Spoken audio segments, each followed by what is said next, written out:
selamat siang. Perkenalkan, nama saya Imandaya Bahan, asal sekolah SMA Pegerina Lalete, Kabupaten Timur Tengah Selatan, Provinsi Nusa Tenggara Timur. Saya mahasiswa PPG Batch 3, NIM 250-106-2047, LPTK IAKN. Terima kasih. Selamat siang.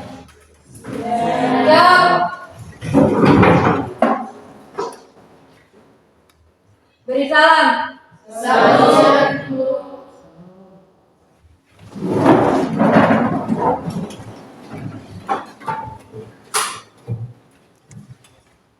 Apa kabar hari ini? Baik. Sudah siap untuk belajar? Sudah. Semangat. Ibu minta salah satu pimpin kita dalam doa.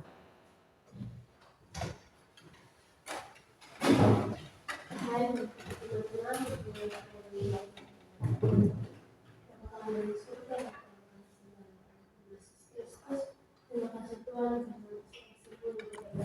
kami dari kami. Ya Tuhan, sekarang kami akan mengajar kegiatan sederhana kami dari komunikasi kami dari awal pertengahan dan juga dari akhirnya. Terima kasih Tuhan Yesus. Haleluya. Amin.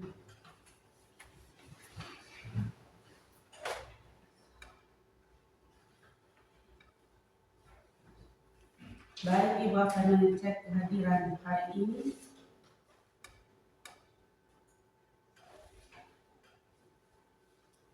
Angriani Natonis, Telan, Aprilia Tiloen, Aprilia Tinalufa.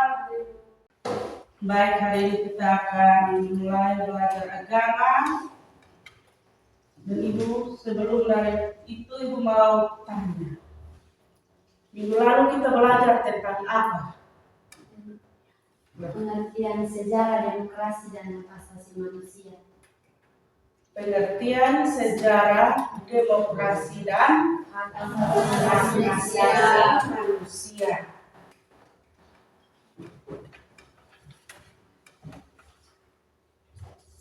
Jadi hari ini kita akan memulai materi yang baru, yaitu demokrasi dan hak asasi manusia dalam perspektif Alkitab. Apa? demokrasi dan hak asasi manusia. Demokrasi dan hak asasi manusia dalam perspektif Alkitab.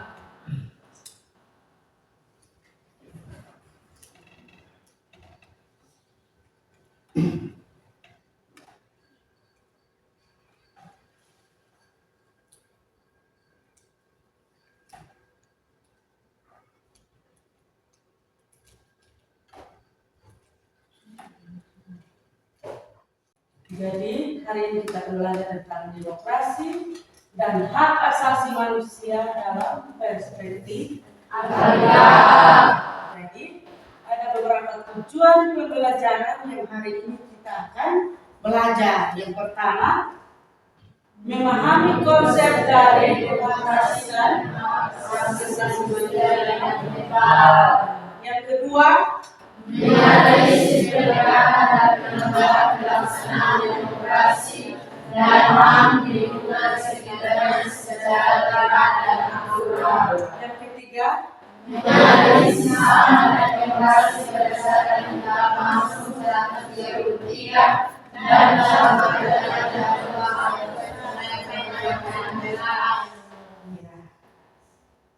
Jadi sebelum kita masuk dalam materi, kita perlu memperhatikan ada satu ilustrasi, ada gambar di depan.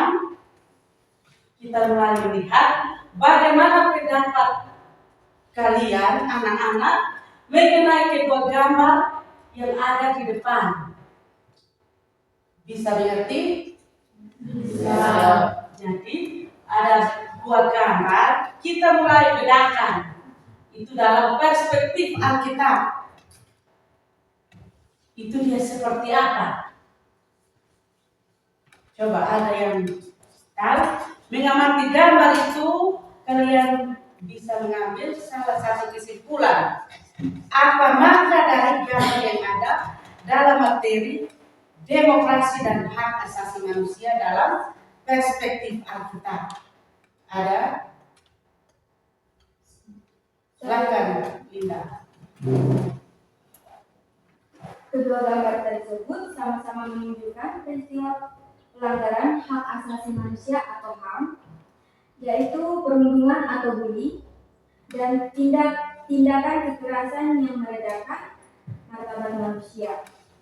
Dari perspektif Alkitab, tindakan seperti itu jelas bertentangan dengan kehendak Allah.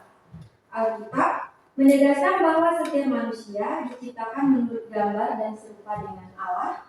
Kejadian 1 ayatnya yang ke-27. Sehingga setiap orang memiliki nilai dan martabat yang sama. Kekerasan, ejekan, dan penindasan adalah dosa karena melanggar kasih yang diajarkan Kristus. Yohanes 13 ayatnya yang ke-34. Serta bertentangan dengan panggilan orang percaya untuk menjadi pembawa damai. Matius 5 ayatnya yang ke-9. Analisisnya, gambar pertama tentang bully menunjukkan hilangnya rasa hormat terhadap sesama. Padahal Tuhan memerintahkan kita untuk saling menghargai dan menghormati. Gambar kedua sama halnya dengan gambar pertama, namun pada gambar kedua kekerasan ekstrim menggambarkan pelanggaran serius terhadap perintah Allah yang berbunyi jangan membunuh. Keluaran 20 ayatnya yang ke-13. Dari dua ilustrasi ini jelas bahwa umat Kristiani dipanggil untuk dipanggil untuk menolak segala bentuk kekerasan dan menghadirkan kasih, keadilan, serta damai serta sejahtera dalam kehidupan sehari-hari. 100. Ada yang lain lagi? Mas. Jadi dari pernyataan si Linda, ibu mengambil kesimpulan bahwa dari kedua gambar yang ada di depan itu menunjukkan pelanggaran HAM berupa bullying dan kekerasan yang merendahkan martabat manusia. Jadi dari perspektif Alkitab, hal ini menjelaskan bertentangan dengan kehendak Allah. Karena setiap orang diciptakan menurut gambar dan itu dalam Kejadian 1 ayatnya yang ke-27. Dan melanggar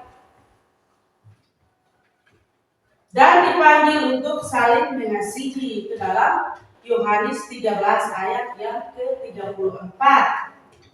Jadi bullying dan kekerasan adalah dosa yang melanggar perintah Allah.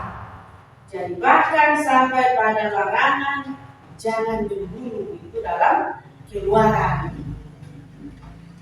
Karena itu orang Kristen dipanggil untuk menolak kekerasan, membela korban, dan menjadi pembawa damai, itu dalam Matius 5 ayat 9. Kita sebagai orang Kristen berarti kita sebagai apa? Pembawa damai. Bukan kita sebagai pembuli sesama kita. Tetapi kita belajar hak dan hak asasi manusia dan demokrasi dalam perspektif Alkitab berarti kita sebagai pembawa damai. Jadi sehingga kasih dan keadilan Allah nyata dalam kehidupan kita setiap hari. Karena kita sebagai anak Tuhan berarti kita sebagai pembawa damai. Ketika kita muncul maka kasih ada pada diri kita, bukan bullying saja yang ada pada diri kita.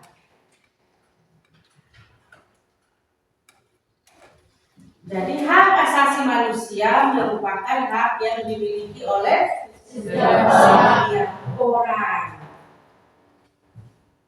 Karena sebagai makhluk ciptaan Allah, hak yang paling mendasar adalah hak untuk hidup. Hanya Tuhanlah yang memberi kehidupan. Dia juga lah yang berhak mengambil kehidupan itu.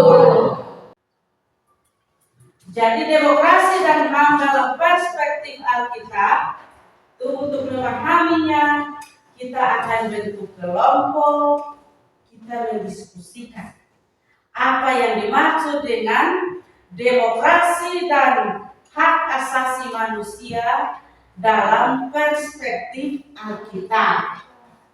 Jadi Ibu minta kita bentuk kelompok, 4 kelompok, bisa toh? Silakan.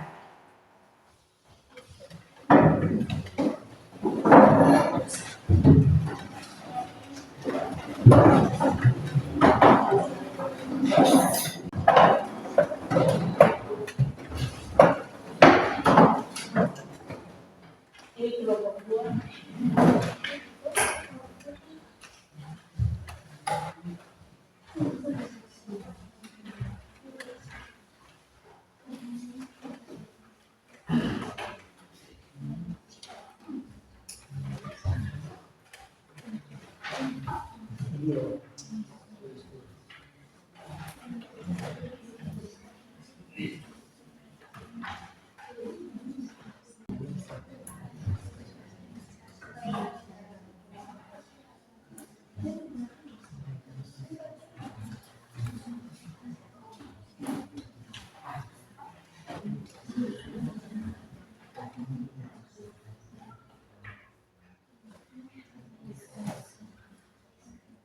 Baik, sebelum anak-anak lanjut kerja, kita refleksi sedikit. Bisa toh? Bisa.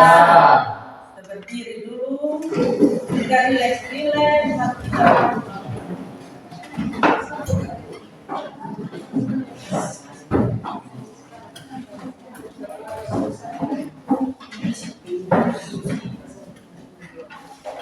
jadi nanti ada dengar. Katakan tepuk tangan 1 kali, belakang 2 dan 3. Semua sudah berpasangan, 2 orang, nanti cari kawan. Bisa toh? Ada yang sendiri? Tidak. Ada. Dengar. Tepuk tangan 1 kali, 2 kali, 3 kali. Dengan apa ya? Yang salah hukumannya apa? Menyanyi 2 orang atau 1 orang? 2 orang. Kita berpasangan toh? Iya. Silakan. Sakit. Sikut. Sikat. Yang salah siapa?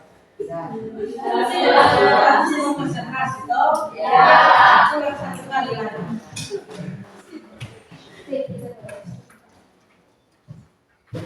Sikut.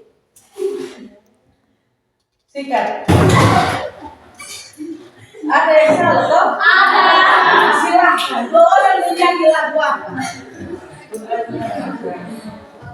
Menyanyi sambil goyang atau menyanyi sambil goyang? Silakan. Lagu apa? Maju di depan kok? Ya, di depan. Maju di depan. Di depan. 2 orang tadi 2 orang toh? Iya. Jadi yang satu selalu berarti yang satu harus bantu. Silakan. Iya. Silakan maju, ayo maju maju. Ayo maju, ayo maju maju, jangan maju. Silakan. Oke, kita kasih ampun toh. Iya. Silakan duduk kembali, lanjutkan.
Sudah semua?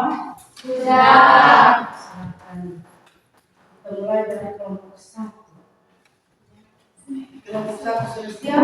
Sudah. Kelompok 2 sudah siap? Siap. Kelompok 3? Siap.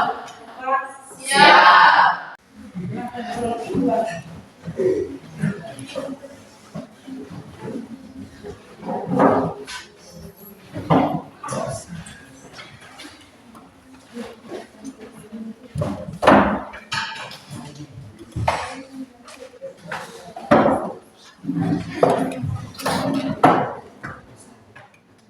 Baik, shalom untuk kita semua. Shalom. Kami dari kelompok 2 akan memaparkan hasil diskusi kami dengan bunyi soal jelaskan penilaian menyangkut praktik demokrasi HAM dalam kehidupan sehari-hari di lingkungan sekitarmu. Dan saya akan memberikan kesempatan kepada teman saya untuk menyampaikan hasil presentasi kami. Waktu dan kesempatan saya berikan.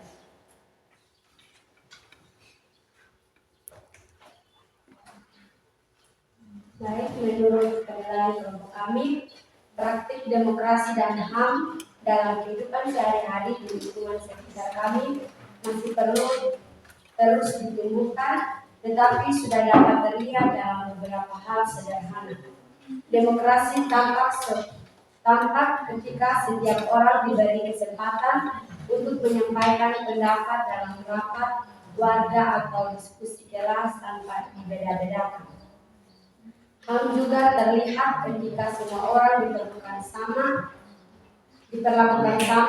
misalnya anak-anak dari latar belakang ekonomi berbeda, tetapi memiliki hak yang sama untuk bersekolah dan bermain bersama. Contoh konkret lainnya di lingkungan kami adalah saat ada kegiatan gotong royong di lingkungan kami, setiap orang boleh ikut serta menyumbangkan tenaga atau ide sesuai kemampuan, dan keputusan diambil bersama, bukan dipaksakan oleh satu pihak saja. Hal-hal sederhana seperti itu mencerminkan nilai demokrasi dan penghargaan terhadap HAM yang dapat membangun sikap saling menghormati, menjaga kerukunan, dan memperkuat rasa kebersamaan. Demikian hasil diskusi kami. Jika ada sanggahan atau pertanyaan dari kelompok lain, kami berikan kesempatan. Silakan kelompok 1. Kelompok 4. Bagaimana relevansi praktik HAM dan demokrasi di lingkungan teman-teman di era modern ini?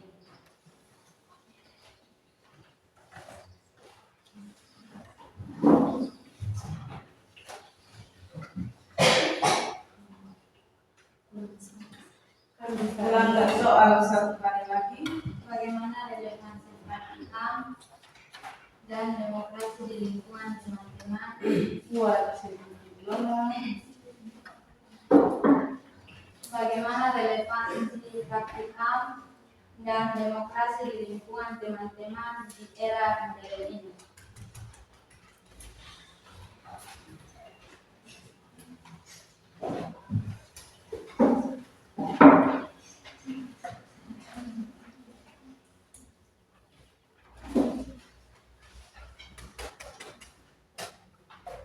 Baik, kami akan menjawab pertanyaan dari kelompok 4. Relevansi praktik HAM dan demokrasi di dunia kami pada era modern ini sangat penting karena dunia saat ini semakin beragam dan demokrasi melatih kami untuk menghargai pendapat orang lain dalam diskusi kelompok atau media sosial serta mengambil keputusan bersama secara adil. HAM menolong kami untuk menyadari bahwa setiap teman untuk beragama, gender, atau latar belakang memiliki hak yang sama untuk dihargai, didengar, dan diperlakukan dengan adil. Contohnya, ketika ada teman yang berbeda keyakinan, kita tetap menghormati kebebasan beribadahnya. Atau ketika bekerja dalam tim sekolah, setiap anggota diberi kesempatan yang sama untuk berkontribusi. Dengan begitu, HAM dan demokrasi membuat pertemanan yang sehat, mencegah diskriminasi, dan menunjukkan budaya damai di era modern. Bagaimana kelompok 4? Silakan itu berkenan. Demikian presentasi kami. Jika ada kesalahan, mohon diperbaiki, bukan diakhiri.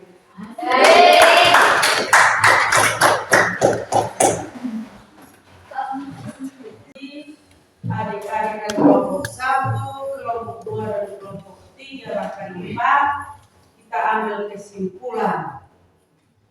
Jadi kesimpulannya adalah demokrasi memberi ruang bagi setiap orang untuk didengar dan dihargai. Karena semua manusia diciptakan setara menurut gambaran Allah. Di dalam Kejadian 1 ayat 27. Hak asasi manusia pun dipahami sebagai anugerah Allah, bukan pemberian manusia, sehingga setiap orang berhak hidup, memperoleh pendidikan, keadilan, dan kesempatan berkembang. Namun, kebebasan yang dimiliki harus digunakan dengan penuh tanggung jawab dan tidak merugikan orang lain, melainkan dipakai untuk membangun kebersamaan. Alkitab menegaskan bahwa Allah memanggil umatnya untuk menegakkan keadilan, mengasihi sesama, dan memperhatikan yang lemah. Di dalam Yesaya 1 ayat 17 dan hingga 8 ayat 6. Sehingga demokrasi yang dijalankan dengan kasih dan keadilan akan menghadirkan damai sejahtera dan mencerminkan kehendak Allah dalam kehidupan bersama. Jadi demokrasi dan hak asasi manusia mengajarkan kita untuk tidak saling membeda-bedakan sesama kita. Jadi kesimpulannya dari kelompok 1, kelompok 2, kelompok 3, dan kelompok 4 ada dalam Kejadian 1 ayat 27, Yesaya pasal 1 ayat 17, dan Mika ayat 4. Sekarang kita masuk dalam refleksi.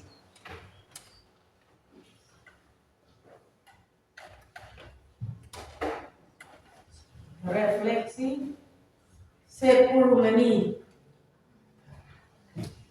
Jadi kita mulai renungkan, apakah kalian pernah melakukan tindakan kekerasan pada teman, anggota keluarga, guru, ataupun orang lain? Setelah mempelajari materi ini, bagaimana sikapmu? Maukah kamu meminta maaf pada mereka dan berupaya menjadi manusia yang bertanggung jawab dalam kaitannya dengan hak-hak asasi manusia yang merupakan anugerah Allah? Tulislah komitmen perubahanmu. Jadi tiap orang silakan buat refleksi diri, dari pelajaran yang kita pelajari hari ini, apakah kita sudah pernah berbuat salah di kita punya keluarga, teman, guru? Silakan kita merefleksikan kembali. Setelah komitmennya dituliskan, maka dikumpulkan. Bisa kok? Bisa. Refleksi 10 menit saja. Kita merefleksikan kembali apakah pelajaran hari ini kena di hati kita atau tidak, atau hati kita tersentuh atau tidak. 24 komitmen ya, 24 orang toh, berarti 24 komitmen. Apakah ini hari saya belajar demokrasi dan HAM, komitmen saya mau berubah atau tidak? Silakan refleksikan kembali. Dalam kehidupan kita setiap hari pasti ada kekerasan terhadap teman, terhadap keluarga, terhadap guru, ataupun orang lain. Jadi setelah kita mempelajari materi ini, apa sikap kita atau komitmen kita setelah kita belajar demokrasi dan hak asasi manusia dalam perspektif Alkitab?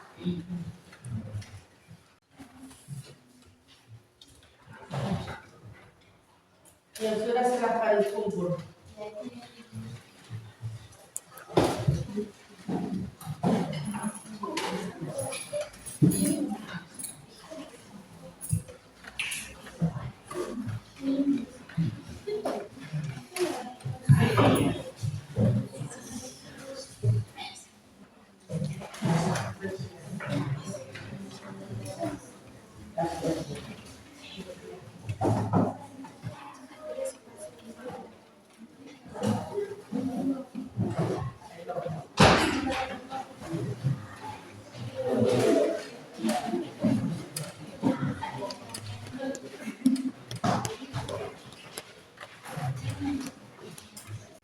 Sudah semua?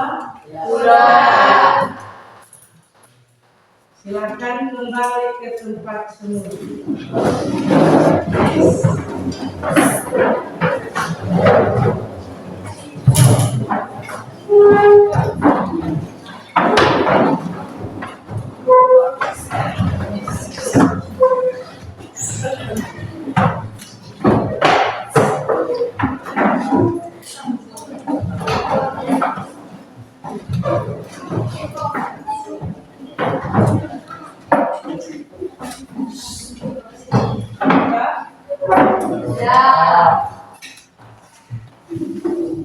Baik, minggu depan kita akan sambung pada praktek demokrasi dan hak asasi manusia. Materi pada minggu depan. Dan hari ini cukup sekian.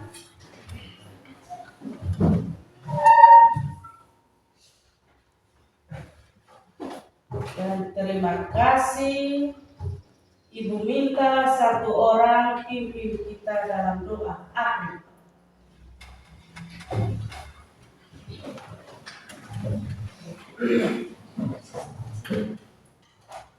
Mari kita sama-sama menghadap Tuhan di dalam doa. Bapa kami di surga, Bapa yang mulia, terima kasih Tuhan karena atas kasih dan cinta-Mu yang Kau telah meninggalkan kami dari tadi hingga saat ini. Kami sudah selesai belajar yang baik. Tuhan, sekarang lain katakan sebentar kami akan meninggalkan tempat ini. Kau memberkati kami supaya kami bisa kembali dan memakai masing-masing dengan baik. Terima kasih Tuhan, haleluya, amin. Terima kasih. Shalom. Shalom. Ya.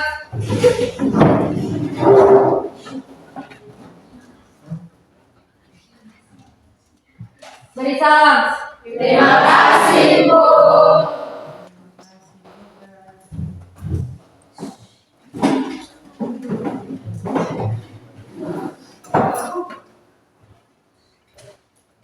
Terima kasih.